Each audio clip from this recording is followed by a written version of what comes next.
Участниками первенства Зауралья по волейболу среди юношей 2002-2003 годов рождения стали 5 команд.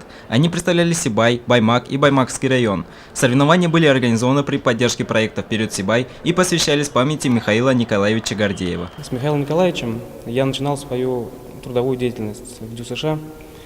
Проработали мы с ним 1 год. За это время он мне передал очень много полезного опыта по работе с детьми, как работать с детьми, выявлять таланты.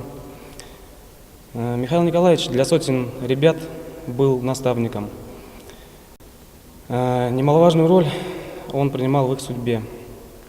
Спасал от улиц, от наркомании, от пьянства подрастающего поколения. Многие его ребята учатся в вузах и играют за сборные команды. Каждая спортивная битва, как правило, преподносит свои сюрпризы. Кто всегда отличался мастерством в защите, мог неожиданно пропустить мяч на свою зону, а стоящие в обороне внезапно проводили шикарные атаки чужой зоны, в результате которых приносили своей команде очень нужные очки. После серии упорных, а порой и принципиальных игр места распределились следующим образом.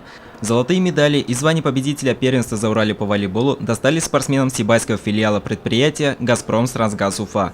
За ними идет сборная деревни Ахмерова Баймакского района, и замыкает тройку призеров вновь наши волейболисты, ребята из школы номер 5.